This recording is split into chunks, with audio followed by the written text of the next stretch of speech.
kalau sudah masih semangat ya. Oke, kalau semua masih semangat, mari kita sama-sama.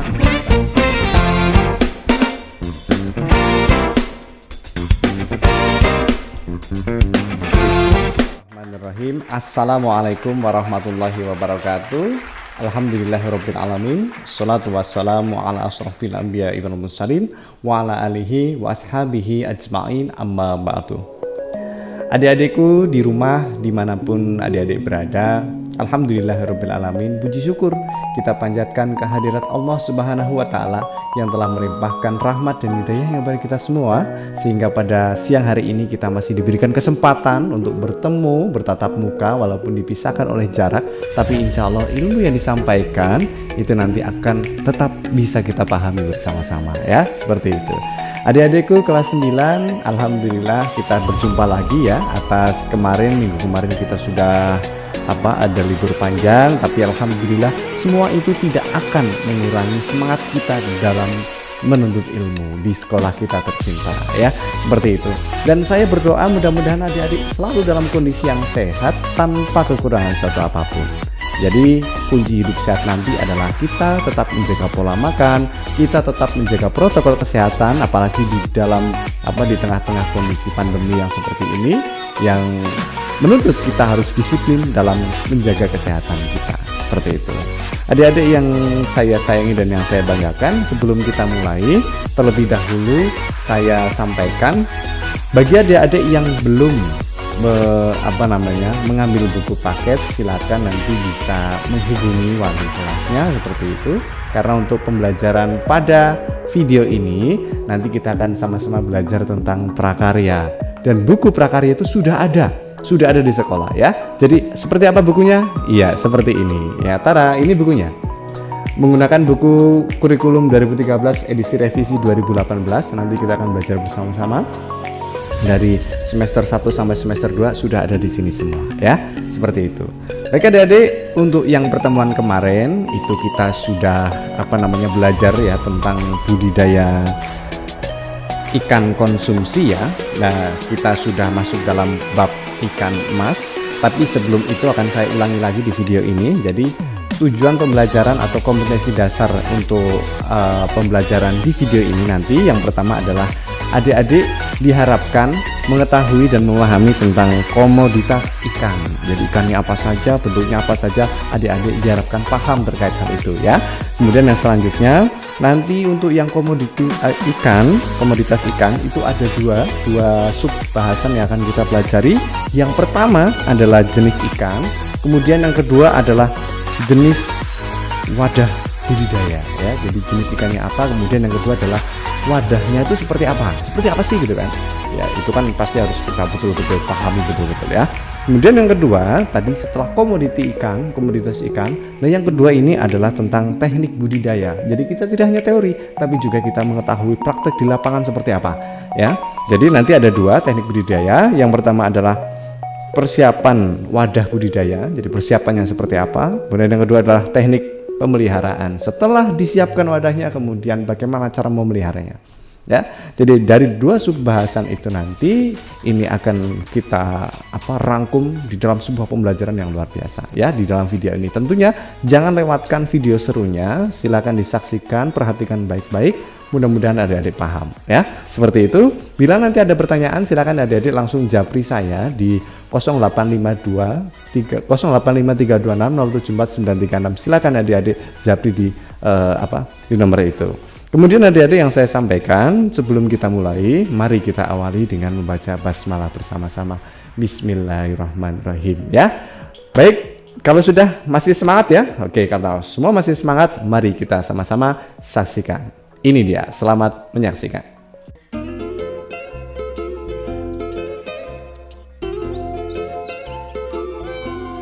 Baik adik-adik, untuk pembelajaran minggu kemarin kita sudah mempelajari bersama-sama tentang pembudidayaan ikan air tawar dan ikan air laut. Dan untuk pertemuan hari ini, di video hari ini, kita akan sama-sama mengulas kembali tentang beberapa pengertian dan definisi untuk kita pahami bersama tentang ikan air tawar dan ikan air laut.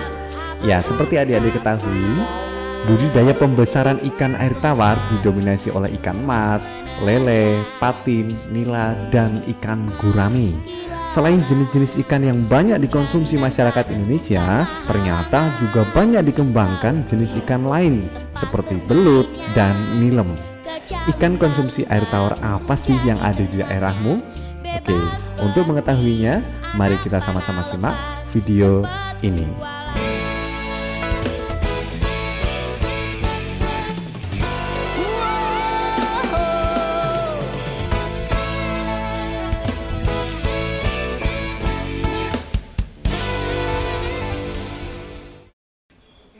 Ikan mas. Adik-adik tahu kan ikan mas atau dalam bahasa Latin Cyprinus carpio. Ternyata adik-adik ikan mas ini merupakan jenis ikan konsumsi yang sangat dikenal hampir di seluruh Indonesia loh.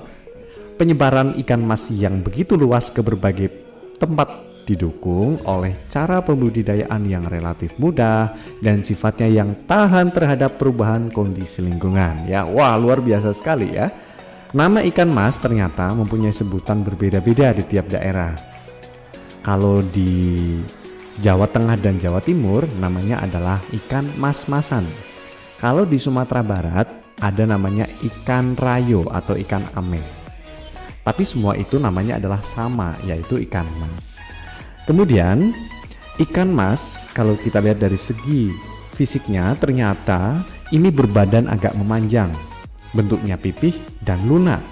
Ikan ini menyukai habitat perairan yang tidak terlalu dalam dan deras, seperti di pinggiran sungai atau danau loh. Ikan ini hidup pada ketinggian sampai 600 meter di atas permukaan laut. Ya, wow, nggak kebayang kan? Sangat tingginya. Pakan ikan mas antara lain tumbuhan air dan binatang renik. Kalau binatang renik kalau kita tahu adalah binatang yang sangat kecil dan itu hidup di perairan. Kemudian untuk pakan utama ikan mas ini adalah tumbuhan yang tumbuh di dasar perairan. Dan adik-adik perlu kita tahu, ternyata untuk pemeliharaan ikan mas ini, itu dari segi petani-petani ikan mas yang ada di sana, didapati keterangan bahwa pemijahan ikan mas dapat dilakukan sepanjang tahun dan tidak tergantung pada musim. Jadi setiap musim bisa untuk kita panen ya. Kemudian pembenihan ikan mas biasanya dilakukan selama 2-3 minggu untuk benih siap diedarkan. Pembesaran ikan mas dilakukan saat benih sudah berukuran 5 cm sampai 8 cm yang berasal dari hasil pendederan. Pembesaran ikan mas dilakukan 3 cm sampai 4 cm per bulan sesuai ukuran ikan yang menjadi tujuan panen. Dan selama pembesaran ini ya adik-adik, ikan diberi pakan tambahan berupa pelet dan pemberian pakan dilakukan pagi, siang, dan sore. Tentunya ini harus teratur sedikit demi sedikit agar pakan tidak tenggelam ke dasar perairan atau kolam. Ya luar biasa sekali ya. Untuk ikan mas ternyata banyak sekali hal yang perlu kita tahu dan belum kita tahu dan kita diharapkan bisa tahu. Kemudian yang selanjutnya ada ikan nila. Ikan nila atau dalam bahasa Latin disebut dengan Orheochromis nilotica. Ini merupakan salah satu jenis ikan air tawar yang paling banyak dibudidayakan di Indonesia loh. Ikan ini memiliki berbagai keunggulan dengan varietas unggul yang dihasilkan antara lain nila merah, nila gift, nila gesit, dan nila nirwana. Nama-namanya bagus ya. Nila dapat dibudidayakan di berbagai wadah. Ada di kolam air tenang, sampai juga kolam air deras, bahkan juga pernah memelihara di sawah. Bentuk badan ikan nila ini bentuknya pipih ke samping. Warna tubuhnya umumnya putih kehitaman dan merah, sehingga dikenal sebagai nila hitam dan nila merah. Nila dapat dibudidayakan di dataran rendah sampai pada ketinggian 1000 meter di atas permukaan laut. Ini lebih tinggi daripada ikan mas tadi ya. Kemudian pakan nila berupa plankton dan tumbuh-tumbuhan lunak seperti hidrilla dan ganggang sutra. Kemudian nila dapat diberi makan tambahan berupa pakan buatan. Kemudian bagaimana untuk pembudidayaannya? Dan ternyata setelah saya melakukan penelitian, untuk pembesaran ikan nila ternyata sebaiknya dilakukan selama 4 bulan sampai 5 bulan hingga ukurannya mencapai 8 cm sampai 12 cm.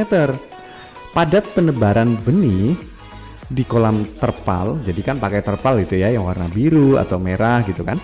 Itu ternyata antara 15 sampai 20 ekor per meter persegi dengan kedalaman air 80 cm sampai 100 cm.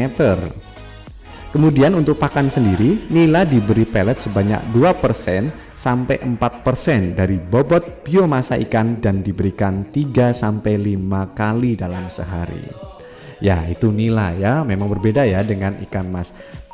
Namun nila tidak kalah hebatnya dengan ikan mas ya. Selanjutnya ada ikan lele. Ikan lele atau dalam bahasa Latin disebut Clarias sp.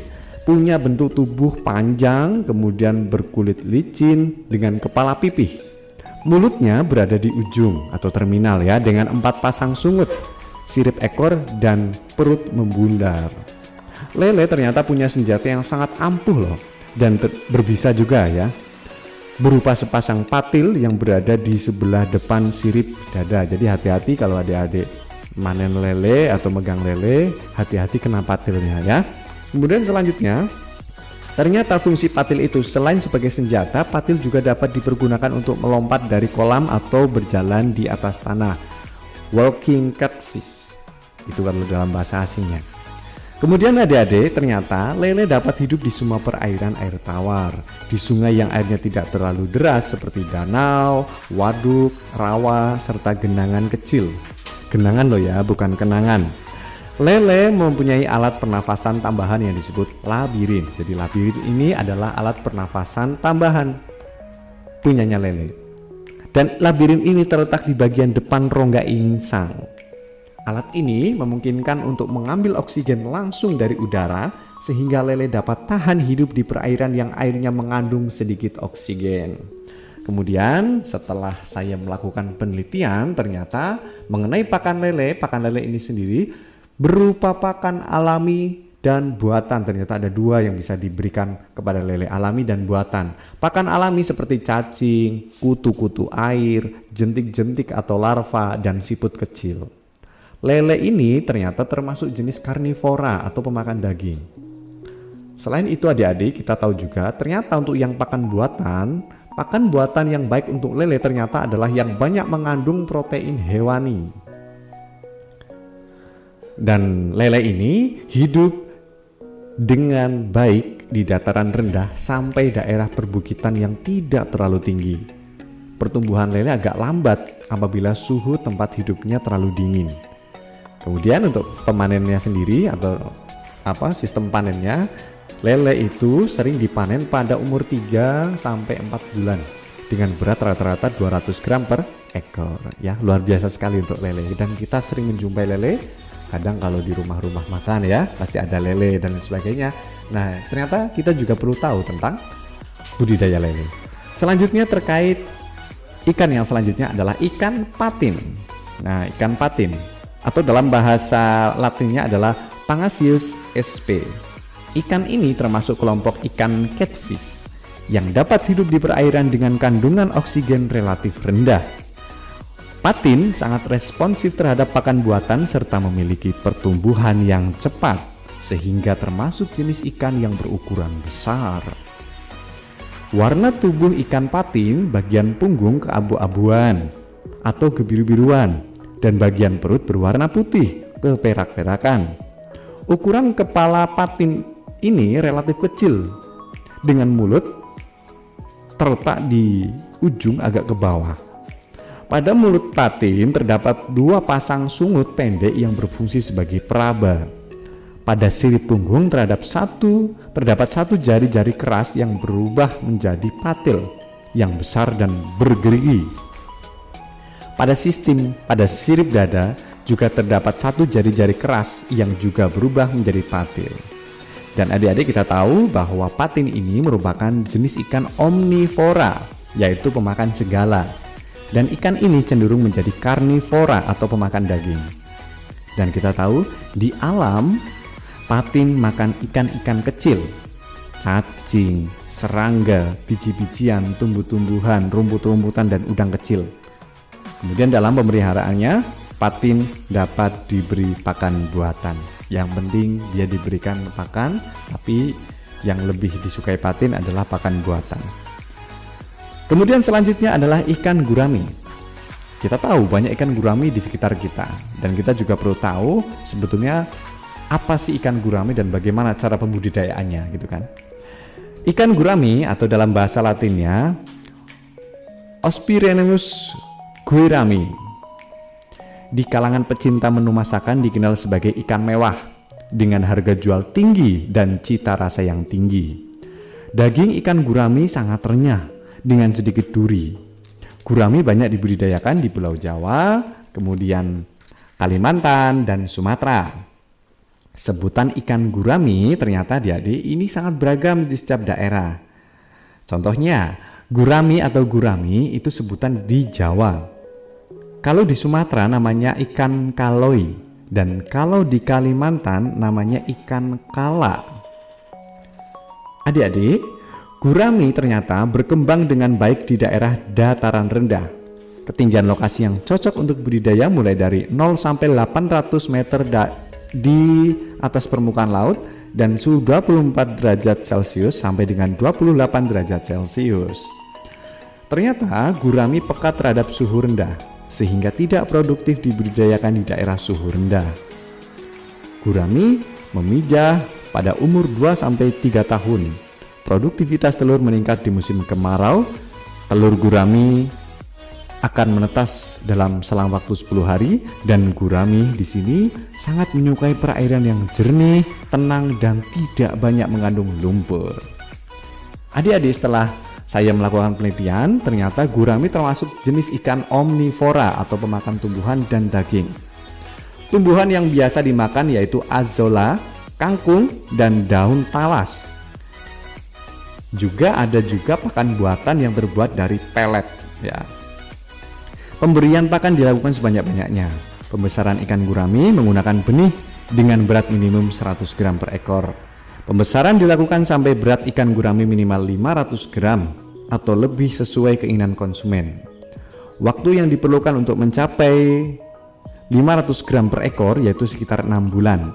Sedangkan untuk mencapai berat 1 kg per ekor membutuhkan waktu sekitar 9 bulan. Adik-adik, tadi kita sudah mempelajari sama-sama tentang ikan air tawar. Sebelum ke arah laut, berarti nanti kita akan masuki namanya ikan air payau, yaitu percampuran antara air tawar dan air laut. Di situ terjadi sebuah lokasi, ya itu namanya ikan air payau. Namanya adalah lokasi payau, ya. Di situ ada genangan air membentuk sebuah danau atau sungai kecil, itu disebut perairan payau, dan di perairan payau itu ada namanya ikan air payau. Contoh-contoh ikan air payau yang pertama adalah bandeng, atau dalam bahasa Latinnya Canos canos. Bandeng ini merupakan ikan air payau yang cukup terkenal dan mudah didapatkan. Dagingnya putih, seratnya halus, dan rasanya gurih sekali. Bandeng ini ternyata memiliki badan memanjang seperti torpedo, dengan sirip ekor bercabang, dan termasuk sebagai ikan perenang yang sangat cepat. Kepala bandeng tidak bersisik, mulut kecil terletak di ujung, rahang tanpa gigi, dan lubang hidung terletak di depan mata. Bandeng ini ternyata digolongkan sebagai jenis ikan herbivora karena memakan fitoplankton. Pada budidaya bandeng konsumsi terutama, benih bandeng dapat ditebar dengan kepadatan tinggi. Ukuran besar dan berat rata-rata adalah 50 gram per ekor atau panjang 7 cm sampai 10 cm. Untuk panjang 7 sampai 10 cm ini dapat ditebar sampai 500 ekor per meter kubik. Dan ukuran konsumsi akan mencapai berat rata-rata 450 gram per ekor setelah dipelihara selama 4 bulan. Ya, lumayan lama kalau ikan bandeng, ya. Kemudian selain ikan bandeng di perairan air payau, ternyata ada juga namanya udang windu. Udang windu ternyata jenis udang yang dikonsumsi itu didapati di air payau. Badannya terdiri atas 13 ruas dan seluruh tubuh ditutupi oleh rangka luar yang disebut exoskeleton. Ini udang windu ini aktif bergerak dan mencari makan pada suasana yang gelap atau redup. Kemudian sifat dari udang windu ini adalah kanibal, yaitu memangsa sesama jenis yang kondisinya lebih lemah dari udang itu. Kemudian untuk udang windu ini berganti kulit secara periodik ya. Dan ini lebih sering berganti kulit dibandingkan udang dewasa. Dan proses ini memberikan kesempatan kepada udang untuk tumbuh lebih besar. Kemudian untuk pakan alami udang windu ini adalah berupa ganggang atau binatang renik di dasar tambak. Seperti cacing kecil, larva serangga, larva kerang dan ganggang dan lain sebagainya. Kemudian selanjutnya kita setelah berada di posisi ikan air payau, kita langsung menuju ke laut. Di laut ternyata banyak ikan air laut. Yang pertama yang bisa dikembangkan budidaya ikan air laut adalah ikan kakap putih atau dalam bahasa latinnya Lates calcarifer. Kakap putih mempunyai toleransi cukup besar terhadap kadar garam dan merupakan ikan Catadromus atau dibesarkan di air payau dan kawinnya di air laut. Sifat inilah yang menjadikan kakap putih dapat dibudidayakan di laut maupun tambak di air payau. Kakap putih ternyata punya bentuk tubuh yang memanjang, kemudian gepeng, batang sirip ekor lebar, mata berwarna merah cemerlang, mulut lebar sedikit, serong dengan geligi yang halus.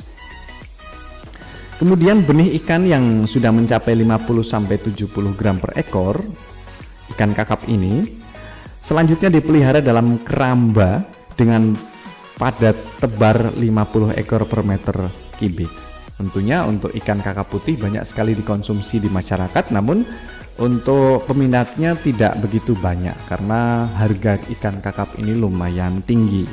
Kemudian adik-adik, setelah ikan kakap putih ada yang kedua, yaitu ikan kerapu atau dalam bahasa latinnya adalah Epinephelus sp.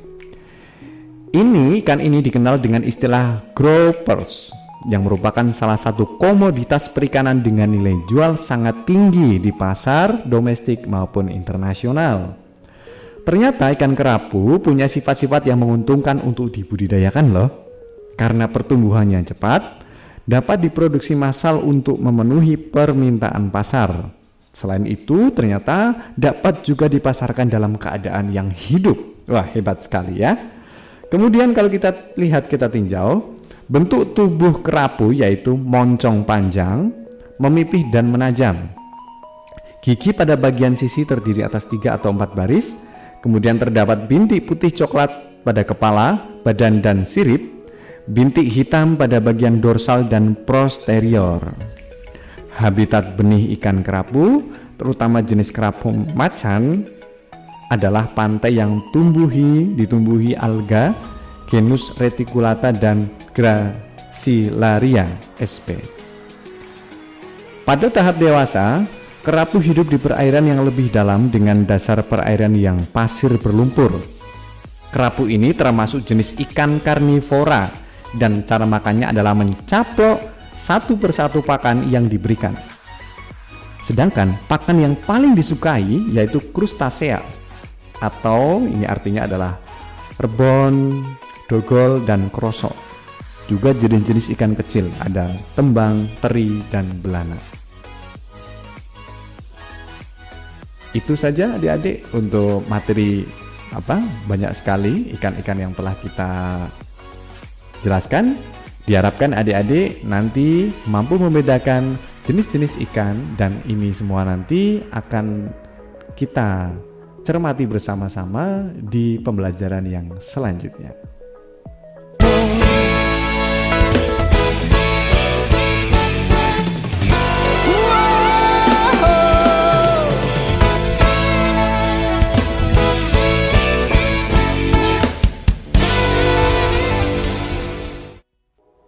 Alhamdulillahirabbil alamin, adik-adik sudah melihat dengan baik, pastinya sudah memahami bukan?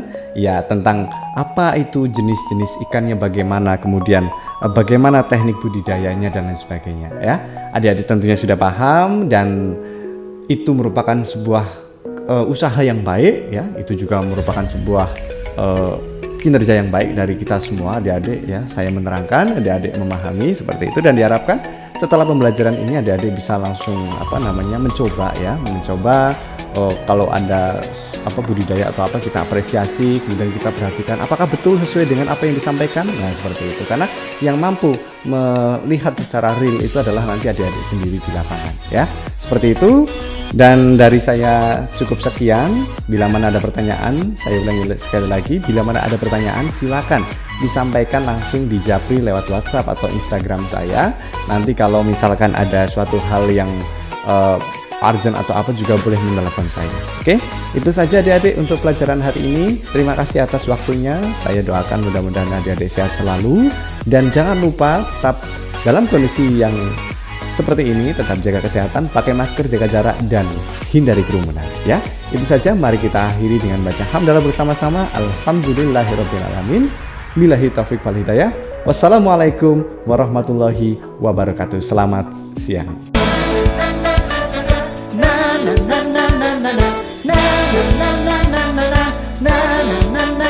na